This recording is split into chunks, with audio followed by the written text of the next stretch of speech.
24 दिसंबर 1999।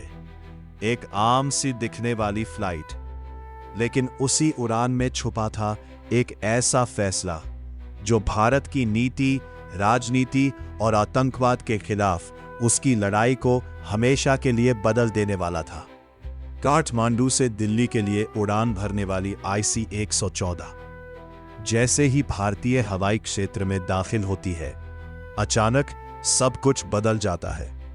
कुछ लोग खड़े होते हैं, चेहरे ढके हुए, हाथों में हथियार, और अगले ही पल पूरा विमान उनके कब्जे में होता है।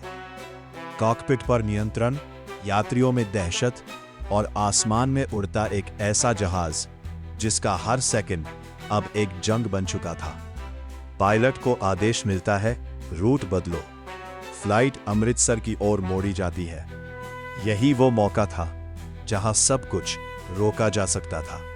जमीन पर एजेंसियां अलर्ट थी, रनवे तैयार, लेकिन फैसला नहीं हुआ।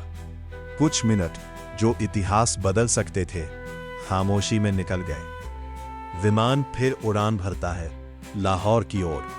पाकिस्तान पहले मना करता है, फिर दबाव में रनवे देता है, लेकिन वहां भी कोई समाधान नहीं निकलता। हर पड़ाव के साथ स्थिति और जटिल होती जाती है। दुबई में कुछ यात्रियों को छोड़ा जाता है, लेकिन खतरा अभी था। आखिरकार विमान कंधार पहुंचता है, तालिबान के नियंत्रण वाला इलाका, जहां भारत की पहुंच लगभग खत्म हो जाती है। अब यह सिर्फ एक हाईजैक नहीं था, यह एक जाल था जिसमें हर रास्ता बंद नजर आ रहा था।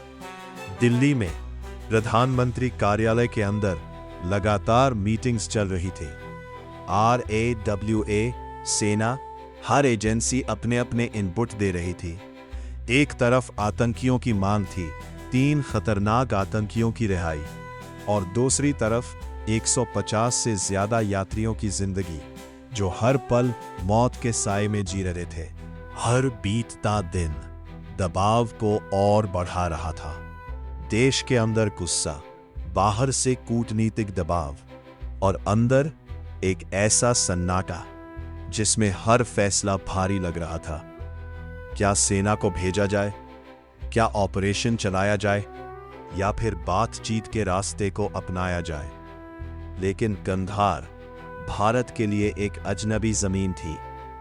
ना वहां सीधी सैन्य पहुंच, ना कोई स्पष्ट रणनीति।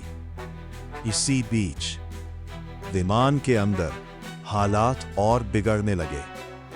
खाने पीने की कमी, बीमार यात्री, और हर पल बढ़ता डर। एक यात्री की हत्या इस संकट को और भयावह बना देती है। अब यह सिर्फ बातचीत नहीं रही, यह समय के खिलाफ दौड़ बन चुकी थी। दिल्ली में हर चेहरा थका हुआ था, लेकिन कोई भी फैसला आसान नहीं था। हर विकल्प के साथ एक खतरा जुड़ा हुआ था। अगर सरकार झुकती है तो आतंकवाद को बढ़ावा मिलेगा। अगर नहीं झुकती तो सैकड़ों जिंदगियां खतरे में पड़ सकती है। और फिर वो पल आता है जब एक आखिरी फैसला लेना ही पड़ता है। कई दिनों की बातचीत, दबाव और अनिश्चितता के बाद सरकार आतंकियों की मांग मानने का निर्णय लेती है। 3 आतंकियों को रिहा किया जाता है। एक भारतीय विमान कंधार में खड़ और दुनिया देख रही थी। यात्री आखिरकार रिहा होते हैं, लोग अपने घर लौटते हैं, परिवारों में खुशी लौटती है। लेकिन इस कहानी का अंत इतना आसान नहीं था, क्योंकि जिन लोगों को छोड़ा गया उनमें से कुछ ने आगे चलकर और बड़े हमलों की नींव रखी। उस एक फैसले ने आतंकवाद के खिलाफ भारत की रणनीति को हमेशा के लिए बदल दिया। अब हर कदम, हर नीति उस रात की याद के साथ तय होने लगी। IC 145 सिर्फ एक हाईजैक नहीं था, ये एक आईना था जिसमें भारत ने अपनी मजबूरियां, अपनी सीमाएं और अपने फैसलों की कीमत देखी।